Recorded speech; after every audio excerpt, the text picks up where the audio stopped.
Welcome and namaste to the Golden Child Podcast, the podcast to help you to reconnect with your inner child to live the life you truly desire. And here's our awesome intro.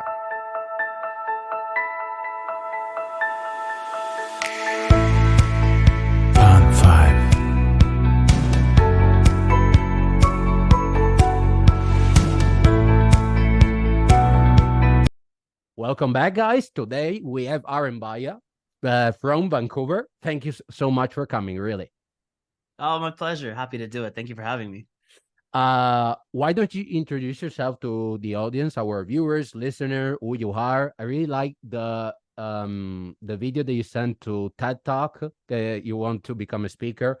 Why don't you do something like that? Oh no, a little bit longer and authentic that really shows who you are. I'm a pretty weird guy. I'm a strange person. That.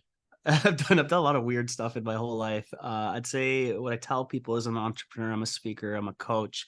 I grew up in a rough area in East Vancouver. And my area was very much so not the most positive place to grow up in. And so my influences growing up were shady. and I really saw that I wanted to be a somebody. I wanted to see, get validation and be prominent and be someone that had status. But I went after those in a way at the level of my consciousness knew at that time was easy and not exactly the most honorable ways. And I was into drug trafficking. And that world came crashing down on me when I became, I was pretty good at it, but it turned out that's not actually what I'm good at. And I wasn't living my Dharma. And when I really realized I went into spirituality and meditation after leaving that world, after becoming an addict and then leaving, I saved my own life and moved to Bali and went into 8 years of personal development, spiritual development, meditation, yoga, self-practice. I launched 8 businesses in 8 years since leaving that world.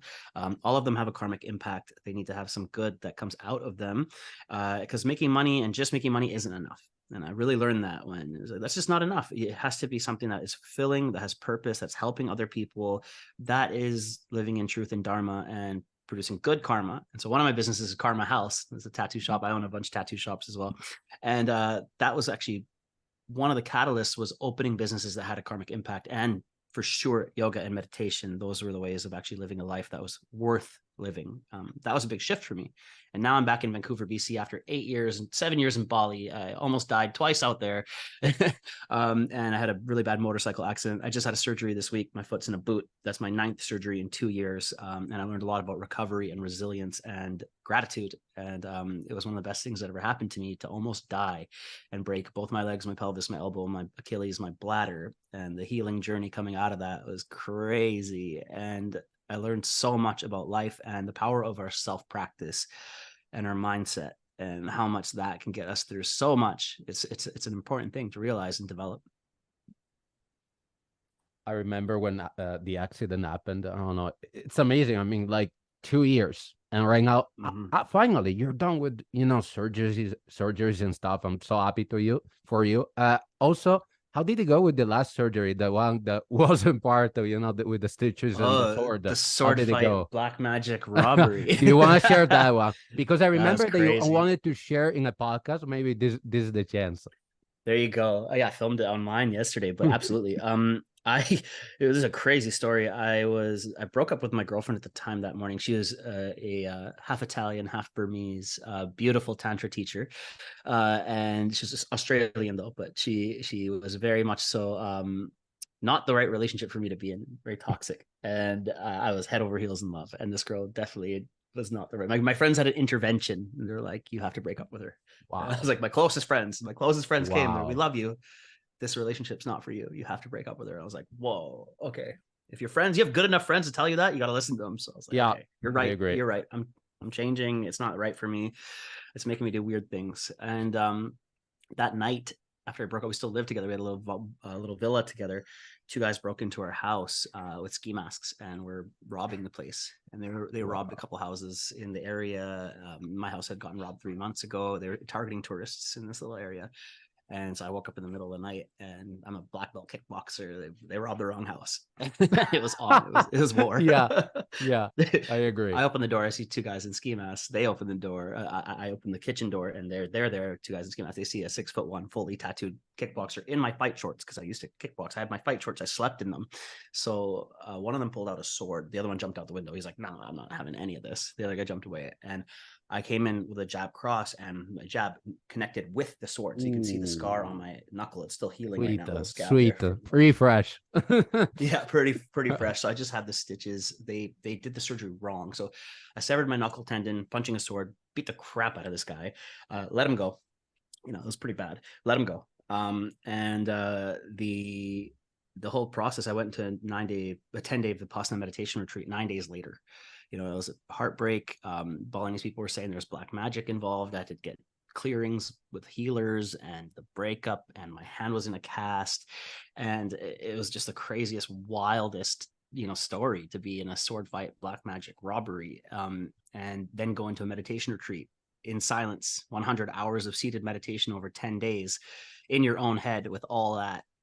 9 days later, it was crazy. Were you alone during this retreat, or were other the people? Vipassana, I went with my friends from Yogi Lab, so my buddies that we started a business with. So I was with 4 of my friends, and thank God I had people there, but we can't talk. You're not supposed to talk to each other. Yeah. But by day 7 or 8, we were with your boys. We kind of like hid in a room and kind of talked. We broke the rules a little bit, and it was fun, but it was also extremely challenging. And that's where I really learned that the power of our practice is so important, and that's why these tools are here, so that we can get out of suffering.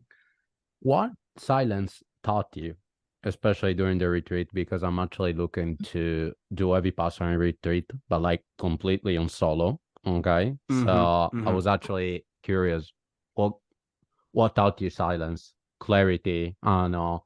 So much. More inner connection. What is it? If you could give like an adjective that could summarize the experience. I mean, silence is one of the best teachers, because that's where so much will come up, and you get to connect with yourself. You really get to find all these answers in the subtle. There's so much information in the subtleness of the world, the subtleness of the body. That's where, because everything else, the gross sensations, everything's so loud. There's so much that's so loud in this world, that actually the real depth is in the silence. And so going into a Vipassana meditation retreat, the first few days, it's loud in your head. There's so much going on. You have to categorize all these things that are going on in your head. And in my case, it was trauma, really deep trauma. And physically, mentally, emotionally, every level, I was in pain. And it started to settle after day 4 or 5, and I started learning some techniques that really helped me be able to manage my thoughts and not attached to them. And in the silence, I was able to really see that everything's entertaining, everything's impermanent, everything's moving, everything's shifting. And if we can just observe and not react, there's a deep power in that. And just watch it. I love it. Just watch your thoughts and detach from the thoughts. And that's where the silence will show you. Just be silent, just watch. And there's so much that comes out of that. It's a superpower. And that's in so many areas of life. If you just see someone freaking out, and you're, a coworker, or like a staff, or, your partner, whatever, and just watch. And you don't have to you don't have to jump into it. Just observe, and then respond instead of reacting. And that's where, in the silence, you see your body flaring up, pain, itchiness, red hot. You want to move, you're uncomfortable, and just wait and let it pass. And that was where the silence will show you everything will pass. Everything will pass. Just wait. And that was the superpower right there. If I remember correctly, you did the re-engineering part with Sadhguru. All right. Yeah. I did it. Sadhguru's cool. I did it. Yep. Mind-blowing, really. It was mind-blowing. Actually, it changed my eating habits from, I don't know, I was doing intermittent fasting, and after that, right now I can eat once a day. I have a very active life. I have so much prana, so much energy. I really don't need to eat. It's truly amazing. I did it online, so I can't imagine doing it like in person. Yeah. I got a Sadhguru selfie. I'm pretty proud of that one. Oh my God. Please proud of that one. Share it with me. How is it? I got it. Like, what's cool. the energy? What's the energy? Because you're very spiritual. What did you feel? It was beautiful. I enjoyed how many people came together. And this is also why Vipassana and just practicing in a group, totally go to a Vipassana alone. It's great. So you have your own experience, but going to a group practice with other people who want to connect, as a group, there's with a sangha, with a spiritual community, Yeah. there's power in doing it. It compounds. Your practice compounds. So with other Interesting. people that have the same intention, that they want to better their lives, they want to grow, they're here for Sadhguru in that case, there's a good vibe in the room. And that will then also help you, it'll help you in your practice. So then when you're feeling like, oh, I'm tired, I don't want to pay attention, but then you look at over next door and this old lady is watching, she's like, oh my God, you're like, okay, all right, I'm in. And you're at the Vipassana and you're like, I don't want to do this anymore. But then you look at that person that's sitting on the floor with no pillows. You're like, God damn, okay, let's go. And so that's super important to have motivation from your spiritual community to help you practice deeper. Because if you're alone, often you can just be like, what's on Netflix? It's like Yeah. so easy, so easy. So in the Sadhguru aspect, there was like 2,000 people there. It was crazy. It was crazy. It was so many people. It was in Malaysia. And so there's so many people there. And I paid the extra $500 to get like a little bit closer. Like he must make so Okay. much money out of these things. And Yeah. so I was a little bit closer to him, but I was still like 30 rows back. It was so many Not people. bad. It was like a coliseum. It was like so many Yeah. people. And wow, it was cool. Like it was just cool to be in that. And I was quite earlier in my journey at that point, still like doing a lot of practice and really trying to get deeper. And yeah, it was powerful. I would totally recommend people to go do it. Try everything. I tell everybody, just try Yeah. everything. Try all the things, and then something will stick, something won't. Something will be great. You'll get one nugget. Don't go there and judge the entire course how it No. was. Judge it from that one piece of nugget gold that you're just like, that's the thing that I needed. I'll keep my whole life. And that's what I recommend out of people. Yeah. I would say that the best, get as much exposure as you can, get things in Mm-hmm. life. If life throws you something, I mean, a Mm-hmm. possibility or anything, just live it and try. I would say rather than just be in your comfort zone, because through movement, you can really grow, experience yourself, Mm-hmm. explore and do stuff. And it's so important. That's why actually I wanted to invite you in the Golden Child podcast because, I mean, you had an amazing experience to share with, with the viewers. And it's authentic, something I really Thank you. uh, struggle to find, especially right now, is authenticity. There are a lot of Yeah. copycats, a lot of copycats. Totally, totally. I think our experience is all that we have to like really. That's why I tell everybody, try everything. Like go do everything. Go live a big, weird, crazy life. Do it, because then you have this range of experience. You can help everybody and do more and just connect and like go live it. Don't just live a boring life because at the end of your life you'll be like, well, did you really, when you have like a toothpaste tube and you don't use Yeah. all the toothpaste, it's like, what, use all the toothpaste, like Use everything. every single piece, scrunch Yeah. up the carton, get all the toothpaste out. And I think Yeah. that's what I want out of my life. I want to do everything, and Yeah. in a positive way. And I think that's Good. something that is a great way to do with your spiritual practice. Obviously you got to go deep. You can't just try a little bit of everything and not, surface level, but I recommend having a full body of knowledge and seeing what works for you. Absolutely. And by doing things that you want to do in the future, one of your short-term goal, I think, if I remember correctly, is writing your own book. Could you tell Oh us, yeah, could you spoiler a little bit to what is going of to be? course. So Biography, or I don't know. yeah, both. It's I have a pitch deck, a proposal ready. I'm just sending it out to publishers. So I'm about 18 chapters in it. Nice. Yeah, it's pretty far along. It's struggling between the name of like Ink, Pray, Love, the Modern Resilience Playbook, and I want it to be of practical stories, the crazy stories from my life with practical applications for everyone's life. So Okay, it'll be nice. stories from the dope game, stories from Bali spiritual life, entrepreneurial life, crazy, crazy stories I've been through, almost dying, moving back to Vancouver, all this stuff. And then mindfulness and mental strength practices that I had to use or learned from these crazy things that happened to me that then shaped my mind as it is today. And that I think will be helpful for people because you can learn in a story. Like this guy's weird.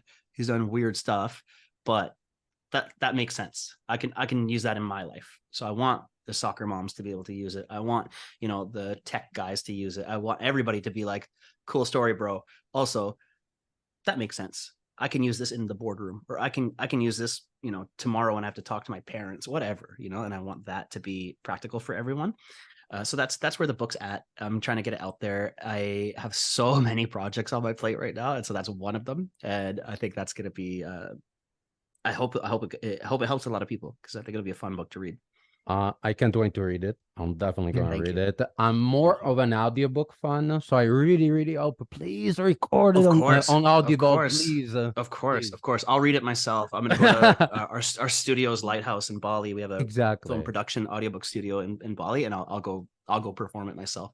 Exactly. I mean, Audible as standards, dude, you're a speaker. So Audible is not going to tell you anything about reading. So I really Yeah, looking yeah. forward to reading. Oh, sorry, listening or reading your book. Listening, you got it. Absolutely. Thank Both. you. Absolutely. And let me see. Oh, yeah. Let's talk about this Sigma motor because I Oh, come out with on your profile Sigma motor, and I love the picture that you took on the private jet. yeah, we're working on that one. That's funny. Okay. Actually, that's a funny story. So this when I came back to Vancouver, a couple businesses just fell into my lap. I wasn't even supposed to be living in Vancouver. I was going to go back to my Bali entrepreneur life, and I just came to visit my cousin for his wedding, and I was still on two crutches from the accident. And then when I got back, all these amazing things happened as soon as I got back. Like, I got two surgeries that like fixed my leg. You know, they caught a bone infection, so it was actually a pretty important surgery I didn't even know I needed.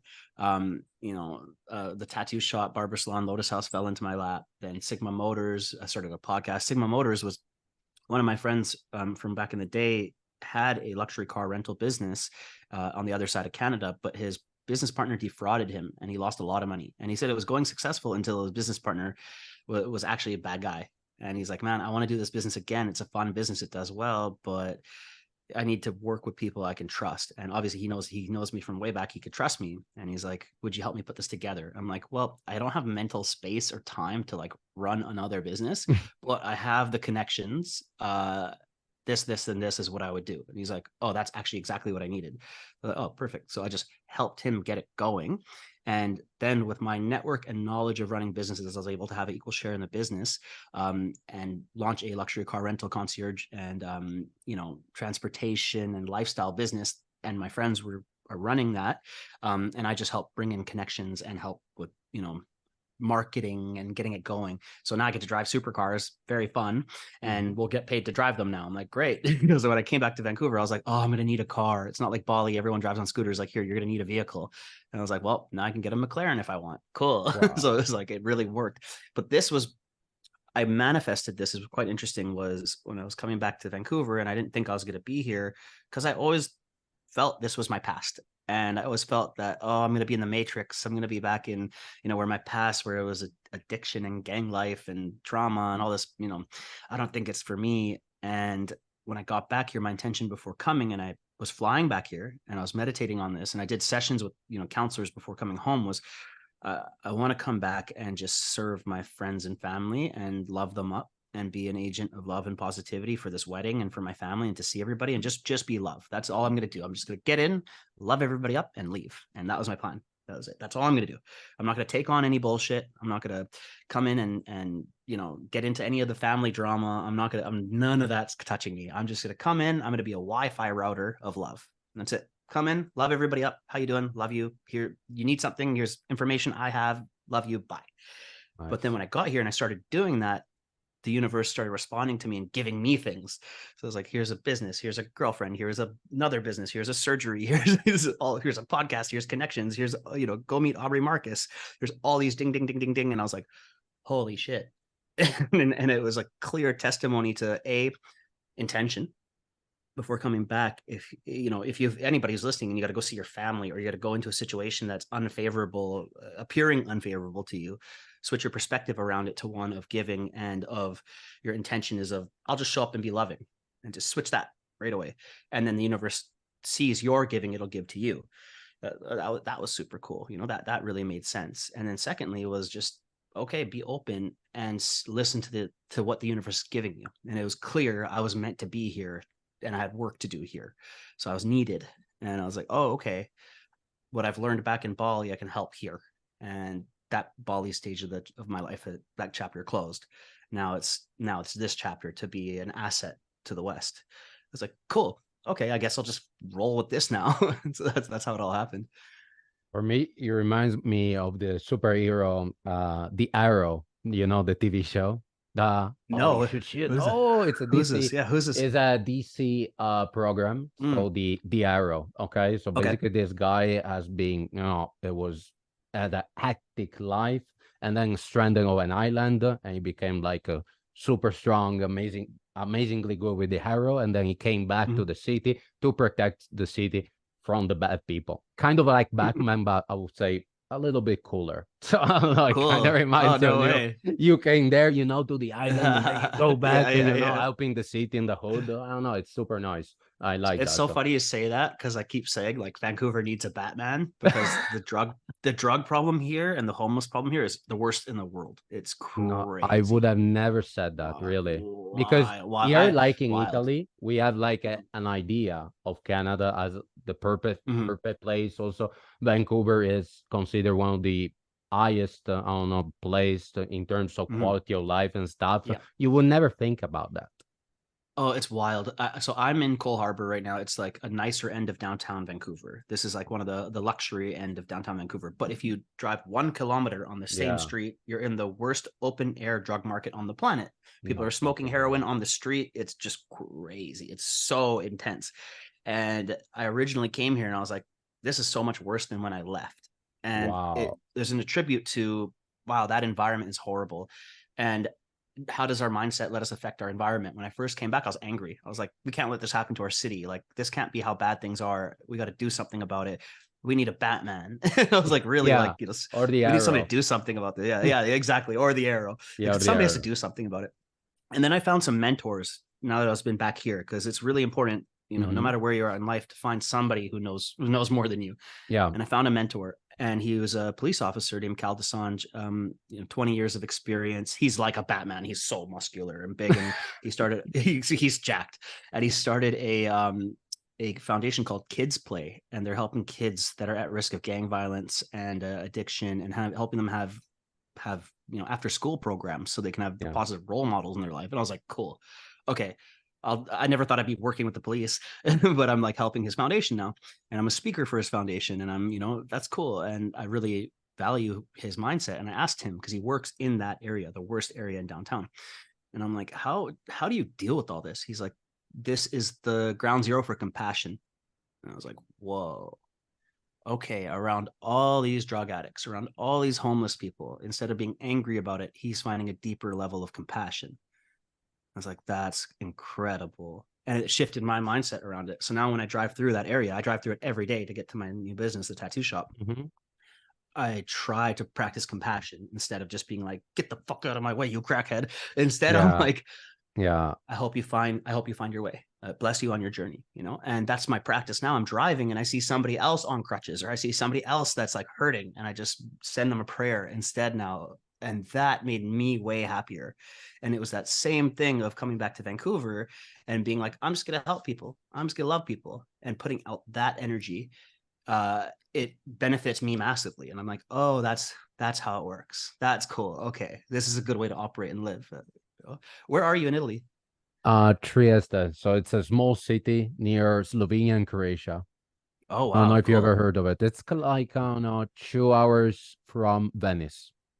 Oh, okay. Venice. I love Italian people. I love Italian. Living internationally, I love Italian. We're very similar, Indians and Italians, because we have good Okay. food. We Yeah. have great, we have big families. We're really dramatic. We talk with our hands. We got Mm-hmm. big noses. We're hairy. We got tempers. Yeah. Yeah, I can see that. There you But go. I'm a very unauthentic Italian because my Okay. city actually was one of the latest to be introduced as part of Italy, because it was part of Oh, Croatia and Slovenia. Actually, after World War oh, One, it was introduced. So it's the least Italian, I would say, uh, city I would want to compared be to. part. I would want to be part of Italy too. Fair enough. Yeah. Yeah. Okay. Yeah. Let's be a part of it. But like, I Yeah, don't yeah. know. I feel a strong, I would say, attachment and connection more towards Slovenia and Croatia for some reason rather than Italy. I don't Cool. know. I just feel the It's vibes. beautiful there. By Hmm. the way, after the podcast, I'm gonna send you something that you're gonna love it, concerning trauma and stuff.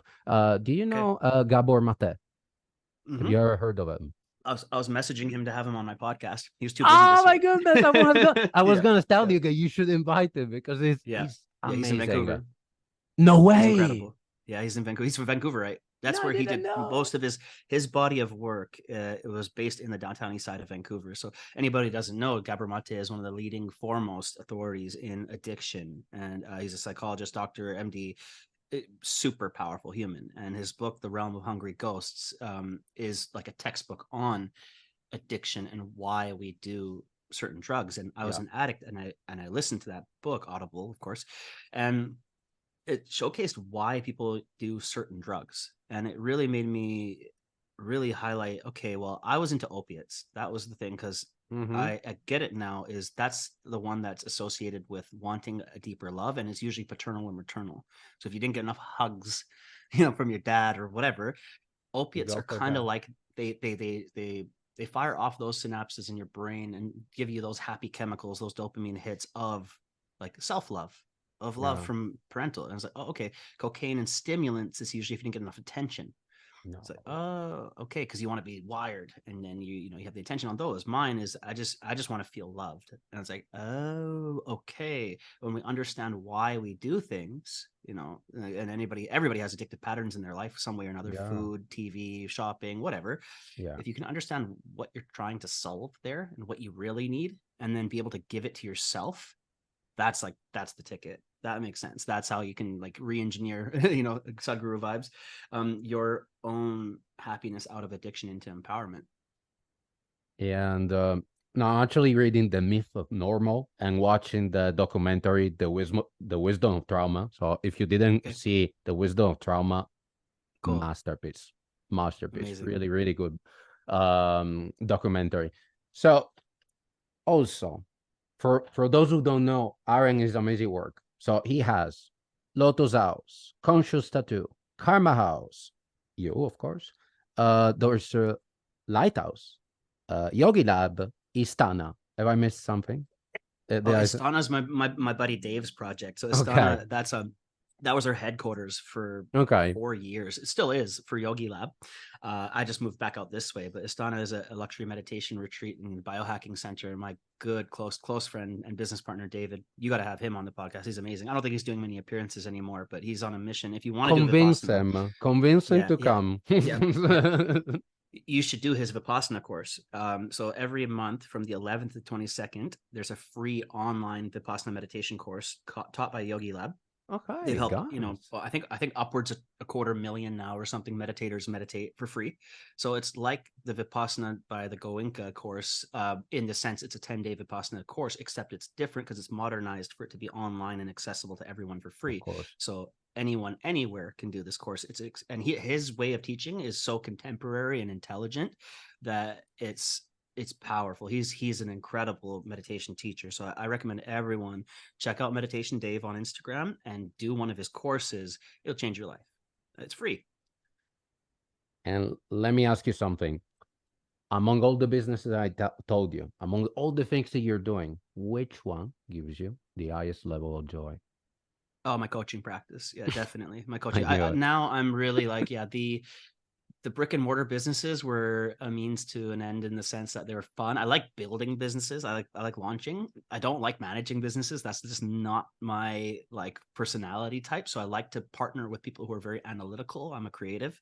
And then the rush I get out of coaching people to picking them to help them launch a business or help them with their mindset or help them, I like to help entrepreneurs that are, going through it mentally to help them perform at a higher level. That's fun. So that way they just need to learn these basic spiritual practices, these basic biohacking practices, these ways to think in a stronger and more powerful way. Okay, here's what I learned from diving deep into it because I needed to fix myself. I was a drug addicted drug dealer.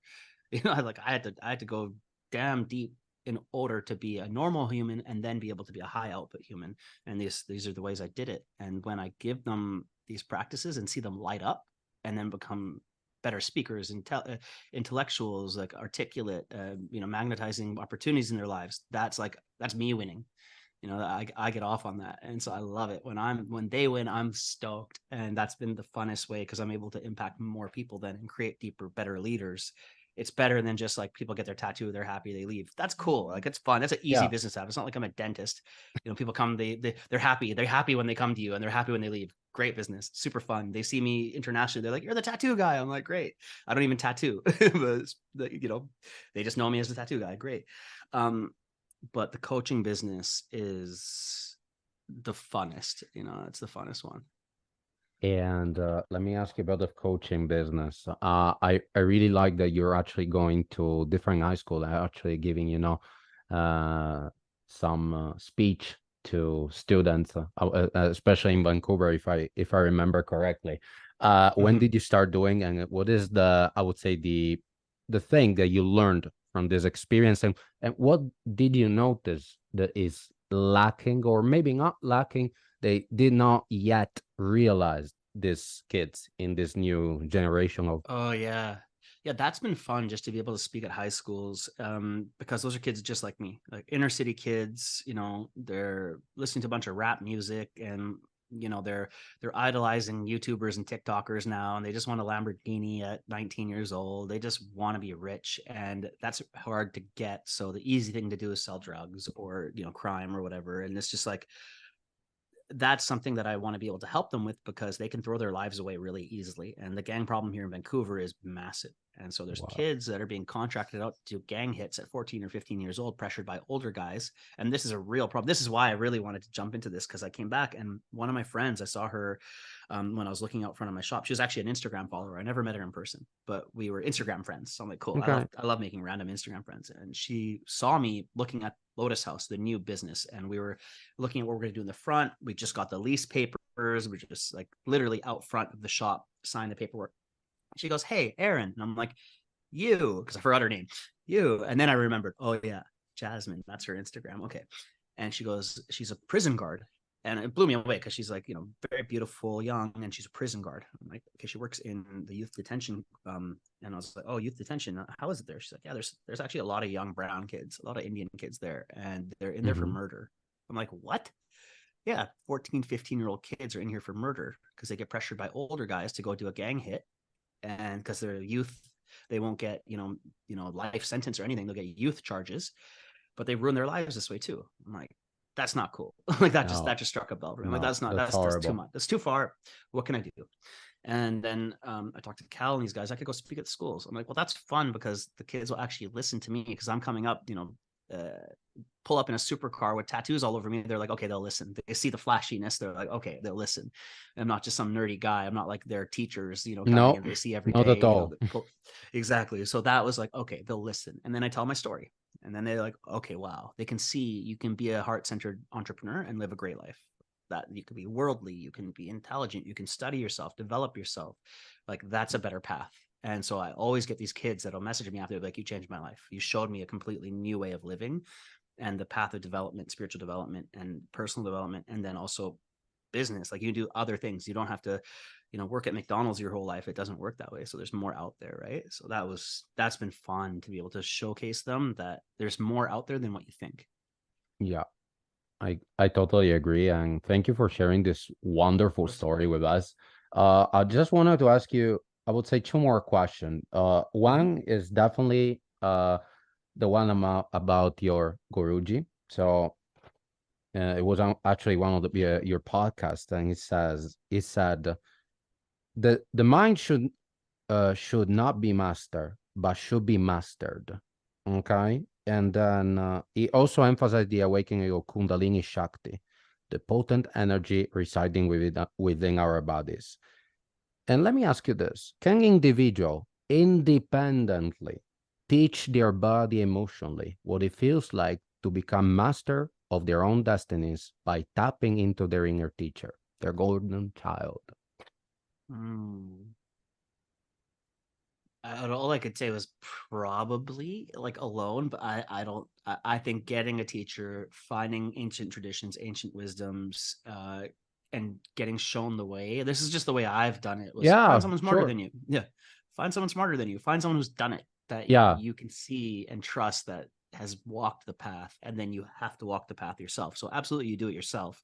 Everyone in this world, you have to do your own work to get Mm-hmm. there, but no one in this world is actually self-made. No one, not one person, because they got an That's, idea here. They read a no, book yeah. here. Everything They did this.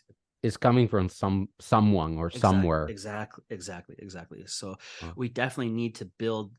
I tell this to my clients all the time. You got to be your own coach too. You got to be your own dad. You got to be your own biggest fan also. So that you have to build that relationship. I call it with your higher self, so you have to have that relationship with your higher self that'll tell you, drop back into practice. That'll tell you, don't forget to drink your water. That'll tell you to, stay 5 more minutes. That'll tell you that you have to have that relationship with the inner you, but that'll yeah. also tell you that you are God. You are. That is flowing through you. You are connected to everything and everyone, and you are part of this universe, and you are an important part of this universe. You are indispensable, because your energy is what's keeping all this together, as well as it is keeping you together. So there's an important process there. So I believe that what Guruji was saying is that we do definitely need to master our minds instead of letting it master us, because our minds can be pretty dark places if we let it. Yeah. And the self-practice is helping you bring a little bit of light into that. So you bring your own light. You got to carry your own torch, but that light is there everywhere, all around us. And that's something that we can tap into through these practices. They saved my life. That's important. I totally agree. And actually, I wanted to share with you the mission statement that I created with Henry the teacher. Is my small brand, which is coming actually from one of the saying of the Prophet Muhammad, and he's saying, "Seek knowledge, even if it means going to China." I don't know if you ever heard about that. That's dope. Yeah, I love this. I Seek mean, knowledge, even if that means going to China. That's great. He said that? That's great.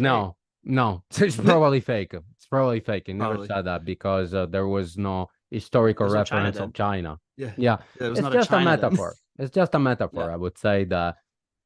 And I think I like this. I think one of the top 5 best decisions that I ever taken was actually starting my own podcast, because I could Cool. connect with so many people Yeah. all around the world, and I broke the boundaries of geography. So I love this. I'm a Yeah, it's guy great. from Trieste learning from someone from Bali right now, Yeah. Vancouver.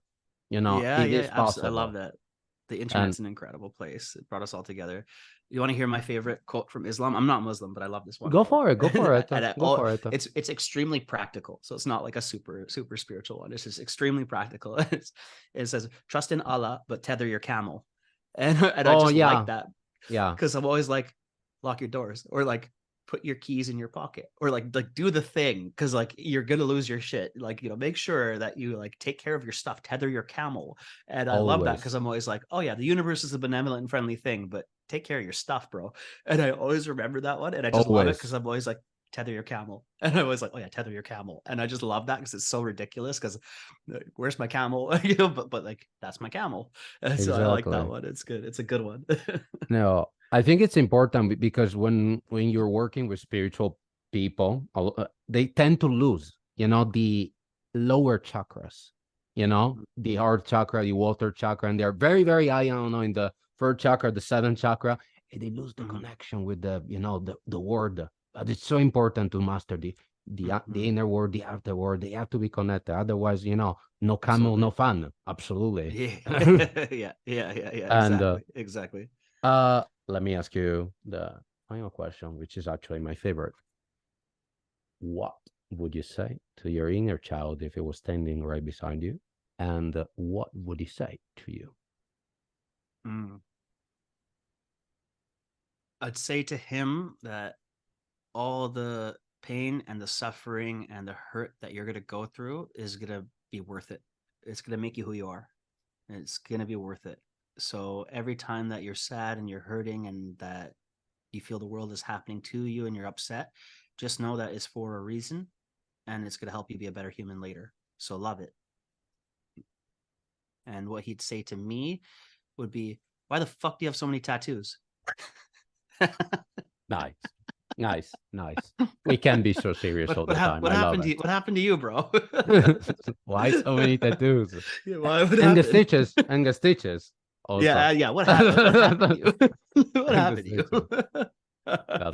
That's nice. Yeah. Absolutely.